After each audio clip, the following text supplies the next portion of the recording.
26শে জানুয়ারি ভাষণ দেবার দিন, আর সেই সঙ্গে ভালো মন্দ খাওয়ার দিন।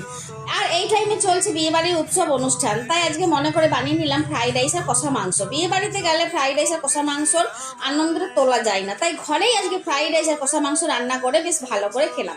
ভিডিওতে তোমরা সেটা দেখতে পাচ্ছ। তো এর সঙ্গে একটা ছোট্ট কথা তোমাদের সাথে বলে রাখি।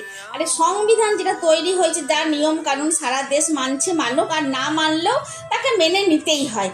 কিন্তু আমরা যে সংবিধানটা তৈরি করেছি আমাদের মনের ভেতরে, সেই কথাটা তো আমরা মানি।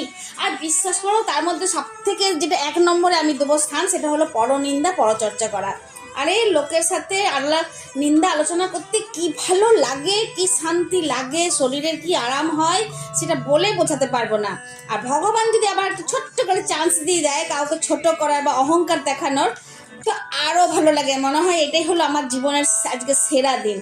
তবে বিশ্বাস করো, আগেকার দিনে যে কথাটা ছিল না, যে অহংকারে পা পড়ছে না, সেটা এখন বদলে গেছে। এখন আমাদেরকে বলতে হবে যে অহংকারে মুখ বেঁকে গেছে। আমি তো পরনিন্দা পরচর্চা করি, দারুণ করি, কিন্তু আমার মায়ের সাথে আর মেয়েদের সাথে। আরে বাইরের লোকে বন্ধু বান্ধবের সাথে যখনই করতে যাই, ওরা আবার আমাকে জ্ঞান দিয়ে দেয়, তো তখন আবার মনটা খুব কষ্ট পায়। তো ওই জন্য আমি ঠিক করেছি যে আমি অন্য লোকের সাথে পরনিন্দা পরচর্চা করবো না, ঘরেই করব।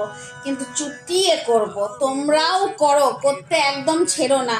জীবনে যদি আনন্দ কিছু আছে, তো এই পরনিন্দার পরচর্চাতে। ভালো লাগলে সাবস্ক্রাইব করবে। ধন্যবাদ।